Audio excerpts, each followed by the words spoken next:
whenever they're telling you like what it is that's a problem for them that would be a real benefit, the standard thing is that every rep is like, oh, well, wouldn't you know it? My device does that, or my device solves for that.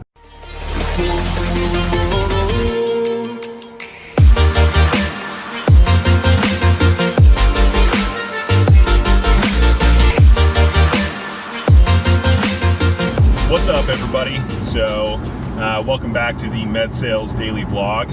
I have a little bit of a hiatus the last couple of weeks. I had a birthday and I was distracted. So a couple of things. I'm kind of big into mountain biking. It's a really fun hobby of mine. So I've got a couple of buddies that I ride with, and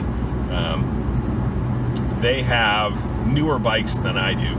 I've got a 2016 Specialized camber, and it had a 2x10 drivetrain on it. So if you guys understand that, two cogs on the front.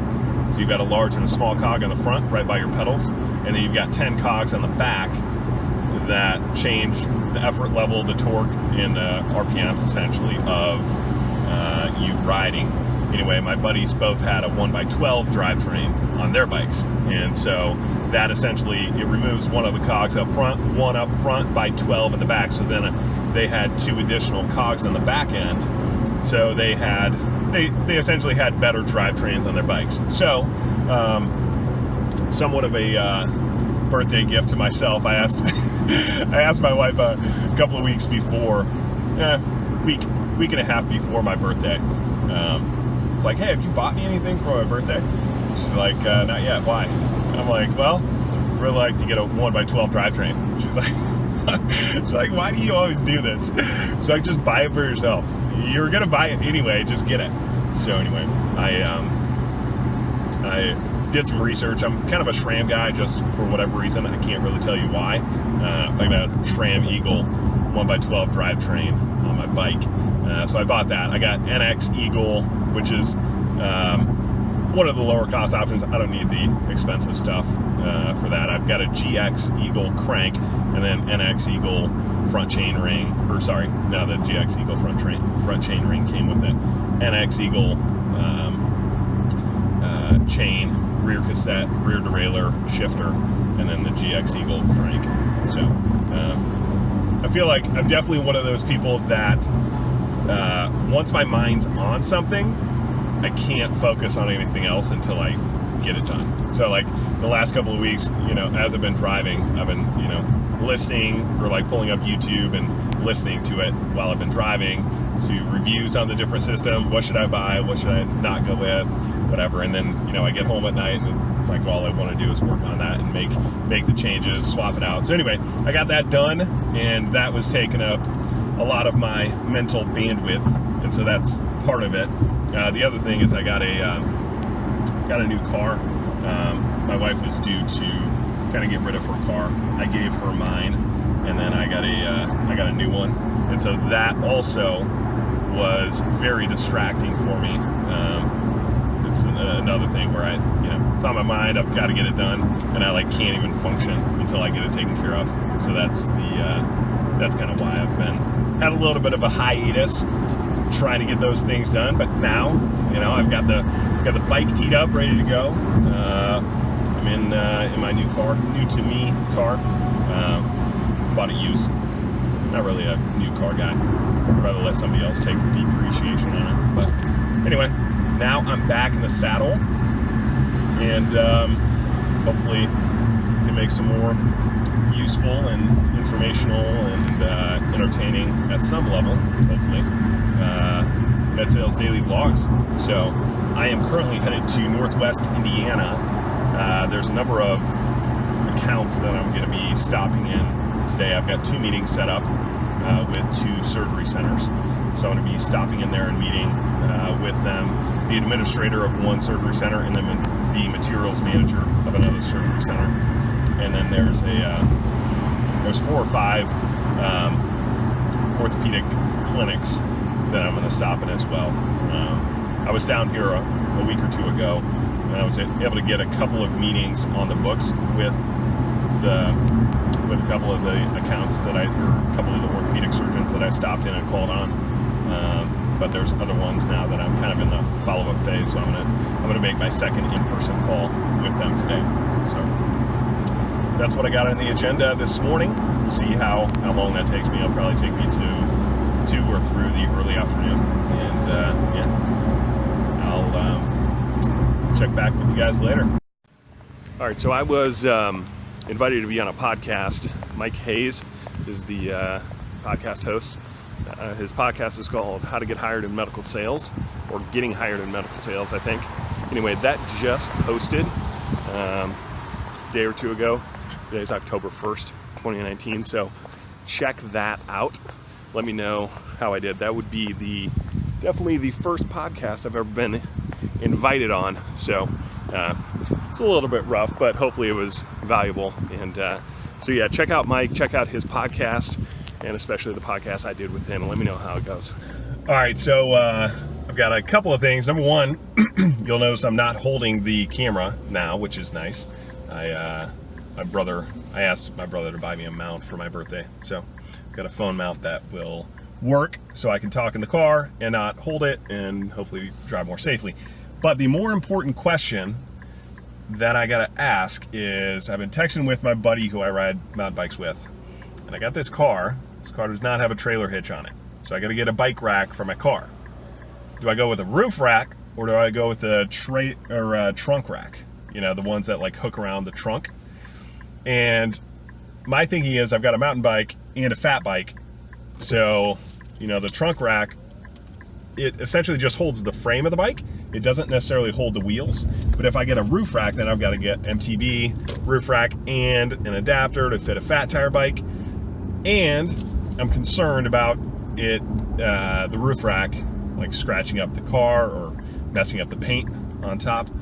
But my buddy told me, he's like, you have to get a roof rack because getting a trailer rack is essentially equivalent to putting the reflectors back on your bike.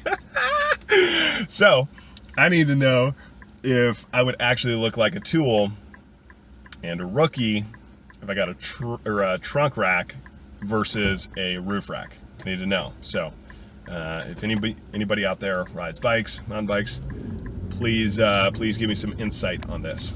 All right, so I just got out of a meeting with the administrator of a surgery center, and it was actually hilarious because she had two other people join us in the meeting, and when I brought up and brought out our device, and it's an ablation device, bipolar ablation, the administrator said that she's like, I gotta be honest with you, we've done so many trials of these in the past, like I'm not sure that I want to go down this road again. And I said, okay, talk to me about that. Why is that? And she said, the last time that we did an evaluation on these products, the doctors came back to me and we had a specific meeting on the fact that this device that we currently use produces the least amount of bubbles out of all the devices on the market. And I just started cracking up, and she was cracking up as well. The other girls were too, just because they clearly have been a little bit, I don't know, through the ringer, let's say, on ablation devices. And it's obviously a point of contention within the orthopedic surgeons that operate there that they're very adamant that they can't have any bubbles or minimize bubbles. And so what was funny on my end, though, is that one of the main selling features of our device is that it doesn't create hardly any bubbles. And so I'm cracking up because, like, you've got to understand, as a rep, every time the customer says something like, oh, if only a device did this, or this is our biggest pain point, right? Like, whenever they're telling you, like, what it is that's a problem for them that would be a real benefit, the standard thing is that every rep is like, oh, well, wouldn't you know it? My device does that, or my device solves for that, right? Like, whatever the customer says is the thing that's frustrating to them or that their pain point is, it's just automatic that the rep always just follows up, well, yeah, our device solves for that. Wouldn't you know it? Funny. You know, you want a device that doesn't produce any bubbles. Well, it's your lucky day. You know, like that is the perception of reps, right? Anybody that's trying to sell a product, they're going to look at the customer, you know, and anytime the customer actually gives feedback, and I think this is probably why a lot of customers are hesitant to actually give honest feedback to reps, because they know that the next thing out of the rep's mouth is that their product solves whatever problem they told them, right? Whatever problem they just told them, that rep is somehow going to convince them or try to convince them that this product that rep is trying to sell solves for that problem, right? And it may not at all. And what the customer doesn't want to happen is that they get lured into trying something where they're dealing with somebody that's a shyster that says, oh, my product does this or that, and it solves all these problems that you just said you were having, but it really doesn't, right? That's what customers are concerned about. And so I started cracking up because I knew that I was going to be doing the exact same thing right after that. She's like, you know, the biggest problem we have is it creates bubbles, and our device doesn't create really hardly any bubbles. It's like 34 times less bubbles than the main competitor, and primarily the one that they're using. But you've got to understand, there's a way to set this up that I did that I think is worth thinking about doing. And I don't have a magic wand. I'm not saying that I'm the freaking arbiter of medical sales, but let me give you an idea of how to handle these interactions, especially when you get what seemingly is coming to you as a layup, where where the pain point that the customer says they have is the actual thing that your product solves for. You've got to hold yourself back and keep your foot off the gas for a minute, especially when it's a new customer. Like, this was the first time that I had met these people. I've had email conversations with them, but I've never met them in person. So they don't know me. We haven't developed that level of trust where I could just, you know, they say this is their pain point and I can say, yeah, I saw that right now. And then they just assume that it's true. I've got to develop the trust and the rapport with them that they can be confident in me. Number one, that they can trust what I'm saying is accurate, and that they like me, they enjoy me, they want me to be around. Like if they're going to say, yeah, we'll use your product, they're essentially saying, here's an open door to come into our facility. Like, they better like you, they better like me. So instead of just automatically being like, oh, bubbles are your problem? Boom! Wouldn't you look at this? Like, you've got to handle it correctly. And so this is where I'm going with that, is I wanted to use this opportunity as a way to keep building trust and rapport and confidence and likability with them. And so what I did, like, I'm cracking up because it's actually funny, but this is essentially verbatim how I told them that we solve for bubbles, okay? I was like, you know, after she's laughing, they're laughing, I'm cracking up. I'm like, no, seriously, this is funny to me, because every time that a customer like you says, you know, oh, I've got this pain point, or oh, bubbles are my problem, like, the standard thing that every rep does is like, oh, wouldn't you know it, my product solves for that. Like, you know, and they're cracking up because, like, that's how I'm telling them that. Like, those are the exact, I'm telling them as if we're like sitting, you know, having a drink on a Friday night, chit-chatting about work.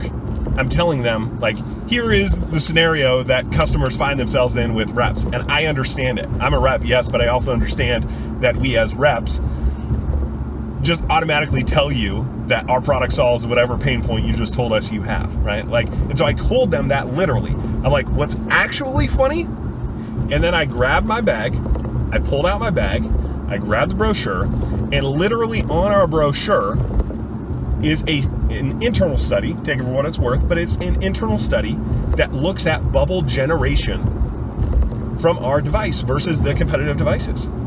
And so I'm cracking up as I pull this out. I'm like, bubble generation, you know, and I hand it to her, and they are just dying laughing, right? They're just cracking up because they're laughing initially at all their doctors and how adamant they are that we can't have bubbles.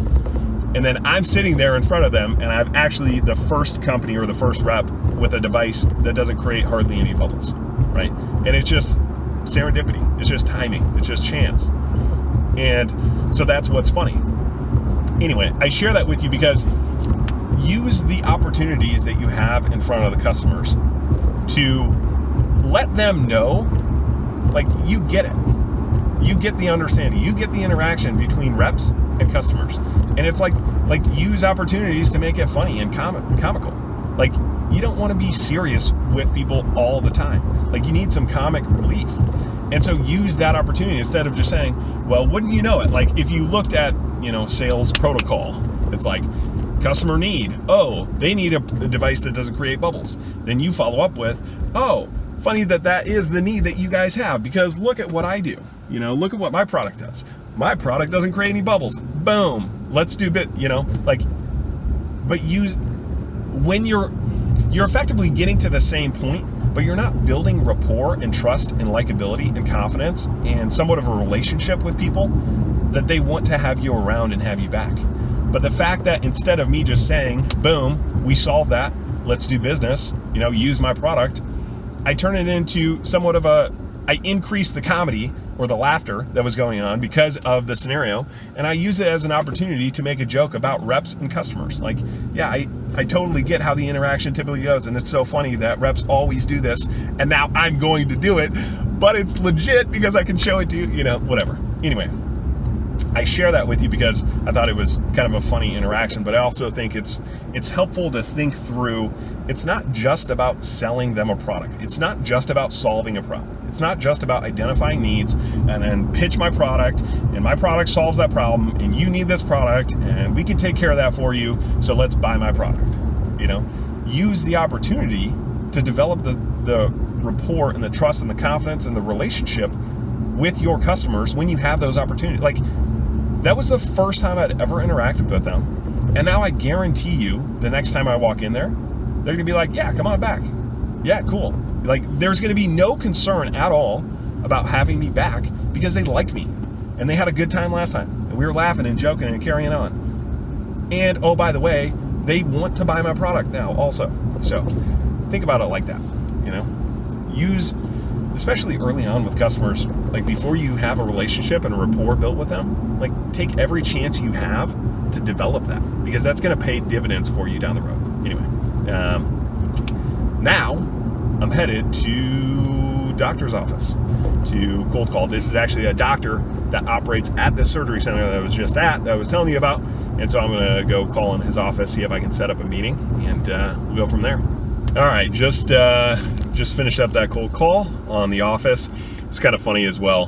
The two girls that were sitting at the front desk as I was walking up clearly were giving me the look of like, okay, what do you want, right? Because sales reps just have a similar look.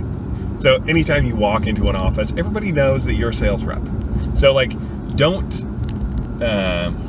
my thinking on this is don't make it more awkward than it should be, and like try to lighten the mood. Make them want to like you and want to have you around and want to be somebody that they would be willing and interested in passing along to their doctor. So immediately, as I'm walking up, I just look at them and smile. I'm like, I'm a vendor, obviously. And they start cracking up, and I'm like, we all have the same look. And they're like, the one lady's like, no, you guys don't all look the same. I'm like, okay, no, but you can tell when reps walk in. They're like, yeah, and like that's how we started it. So it was like very kind of good-hearted, funny, lighthearted interaction with them. Anyway, I was able to get a meeting on the books with them. Would I have been able to get a meeting on the books with them regardless? Yes, probably. If I'm just a random rep and I'm not charismatic and I'm not joking with them, not having a good time, whatnot, would that have made a huge difference in the outcome of that cold call? Probably not.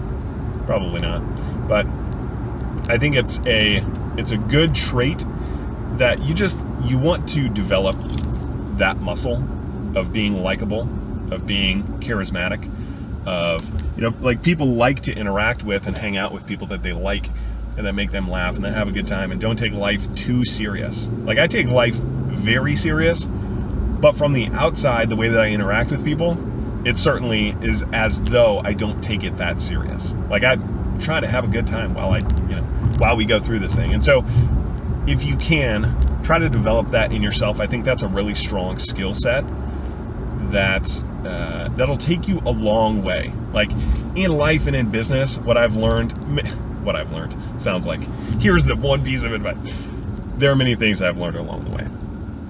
One of the biggest ones is that so much of success in life and in business and in getting the job that you want and in being successful is just be somebody that other people want to have around. Like, and that seems like, even as the words are coming out of my mouth, it seems like just a bunch of BS and like woo-woo and, just be a nice person. Just, get people to like you. But like, if you're somebody that other people like having around and you have developed good relationships with people and they enjoy your presence, like that will take you so far. Yeah, you've got to have the other skill sets. Yeah, you've got to produce, especially if you're in a sales role.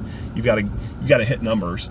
Like, I'm not ignorant of that, but you would be surprised how far being somebody that's really likable and charismatic and enjoyable to be around will take you. Don't forget that. I had 4 very productive stops this morning.